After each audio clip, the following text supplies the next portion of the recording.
Great day, folks. Welcome to another installation of Kingcast Law and Justice, journalism, things of that nature. This is the Jesus Christ on a Bicycle episode. Now, before I get into this, I know some people are going to be like, look, brother's going to be like, oh, look, man, Jesus wasn't that light. And I'm like, well, he probably wasn't. But then some of the people are going to be like, no, Jesus didn't ride no mountain bike. Jesus had a cruiser like Debo. He had no mountain bikes back then. And I'm like, well, whatever. All right, but let's get to it. So a lot of people are giving me flack over this photo in which, or screenshot, whatever it is, which I indicated could be from some co-conspirators who were going to, capture the beatdown of Karmelo, okay? Other people said it was a security camera, all right? But nobody's ever articulated a really clear point about what this is. Tap, tap, tap, all right? Okay, we got to get there in a second. But whatever it is, I'm going to tell you, somebody brought up 901. Like, you're going to phase me with 901? You're going to phase me with 901? Because I'm going to get to that in just a second, all right? That could be authenticated, fool, by a subsequent witness. Duh. All right, now before we get into that, let's get into this, okay? Because you should find out who is my law school professor? Paul Gianelli, who did what? Literally wrote the book on Ohio evidence, okay? So there's that. We got to get to the Reddit post in just a second.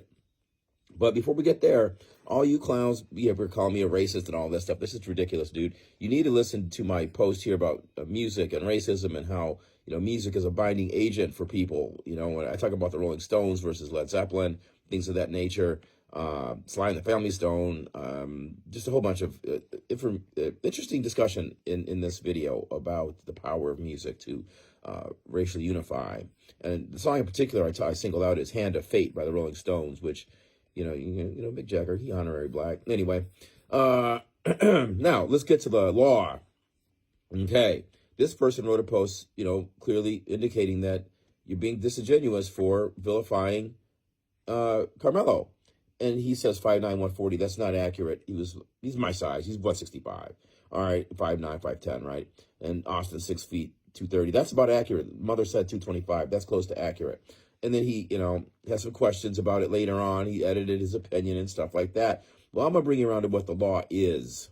And I don't give a crack how much you don't like me, or I love the fact that you don't like me, because this is what the law says. All right. Under 5.5, not a restricted weapon at school, but he was 17. He could get in a little bit of heat over that. That's a fine most of the time. Fact. All right. And I mentioned the fact that I've covered this issue before with Jason Vassell. We've all seen this in the Vassell case before. Let's take a look at it again. All right. There's all the videos about Jason Vassell and how they screwed that guy for like 2 years, right? Before he was finally freed.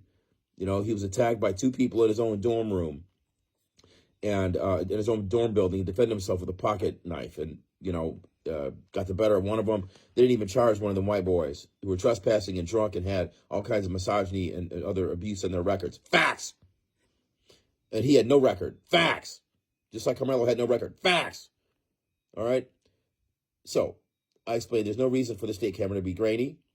These cameras are from the broadcast cameras are from the Pixellate company, and they're brilliant. Other cameras, because some smartass was going at me, proved that they were funded in 2018. Modern stuff. Tap, tap, tap. All right. Next, there's an image of Karmelo sitting there under the tent. It has been alleged that some of the tortfeasors arranged for someone to shoot the beat down that was going to happen. Now, some chortle at this, but it's not illogical, and it isn't. Okay.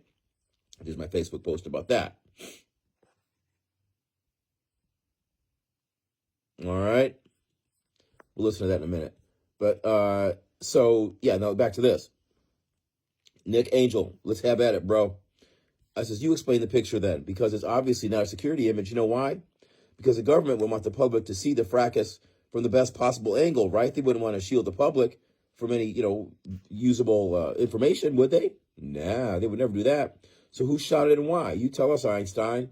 Relatively speaking, it's a reasonable theory, because that's what kids do with media. All right. And next, the image is more exculpatory than easy for me to say. The image is more exculpatory than inculpatory because it appears to show Karmelo just sitting there in a non-combative posture. Now, if he and others testify that was his position at the time of the fracas, that could be admissible. All right. Now, you do recognize that evidence not admissible under one theory could be admissible under another, right? Durr. See, generally, Rice versus State. I'm not going to cite it for you. It's right there. Just read it, right? Later witnesses. Rice versus State. Initial store employee testimony may have been weak, but later witnesses who appeared in the video testified that the images fairly and accurately depicted the events therein, cured any defect. Any witnesses who observed the scene can lay the predicate. Durr. See also motel surveillance, Lara versus State.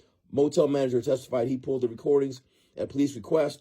The discs were the same that he gave the police, had not been altered, and they accurately depicted what happened. This was enough to authenticate the videos.